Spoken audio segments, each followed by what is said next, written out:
plus bx plus c. And we want to see the special trinomial where a is equal to 1. Where a is equal to 1.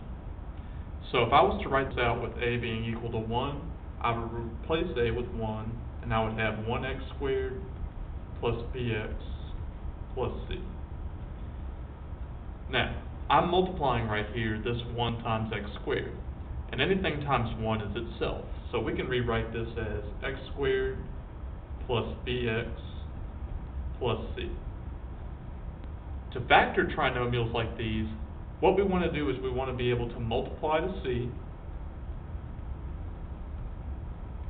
but at the same time, add up to b.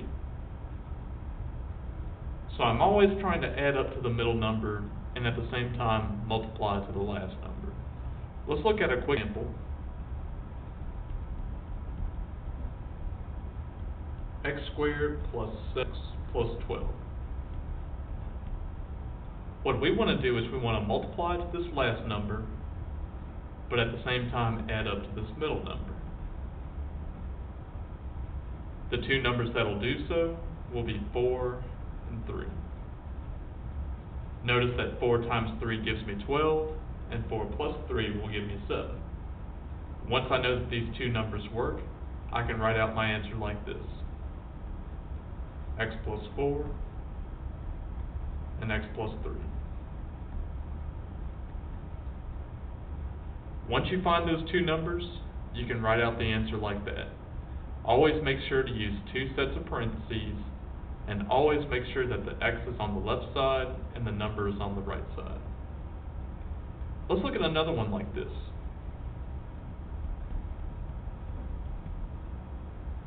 Let's do x squared plus x plus 15.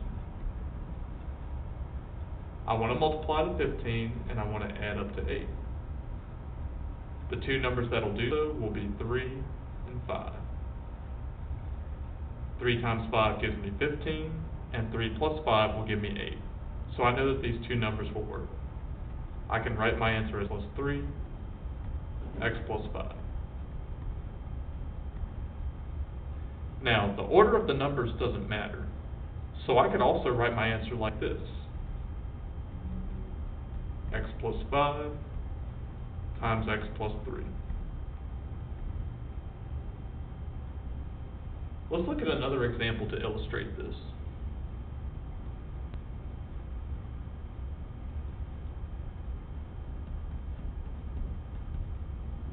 Let's look at x squared minus 9x plus 20.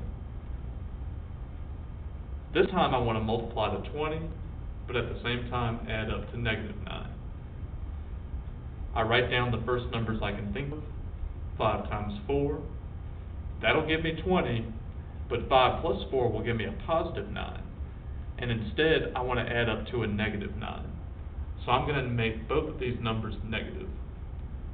So that way, we have negative 5 times negative 4 gives me positive 20, but at the same time, negative 5 plus negative 4 will give me negative 9. So I know that these will be the right two numbers: x minus 5, x minus 4. Now, let's look at an example where we have a positive number and a negative number. Let's try x squared plus 5x minus 24. What I want to do is I want to add up to 5, but at the same time multiply to negative 24. Once I think of my two numbers, I write them down: 8 and 3. These need to multiply to negative 24, so I know that one of these numbers must be negative. So which one do I choose, the 8 or the 3? The adding number will tell us how to do this. I want to add up to a positive 5. That means that the smallest number has to be negative, and the biggest number has to be positive. So 8 times negative 3 will give me negative 24, and 8 plus negative 3 will give me 5. So I can write my answer as x plus 8, since the 8 is positive, and x minus 3, since the 3 is negative.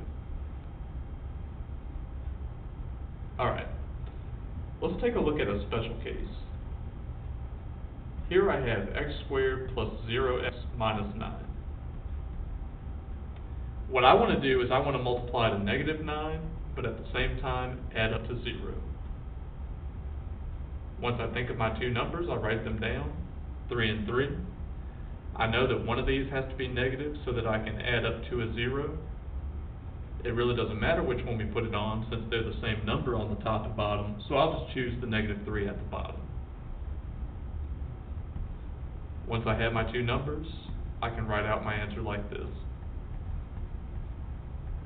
x plus 3, x minus 3. Let's look at one more special case like that.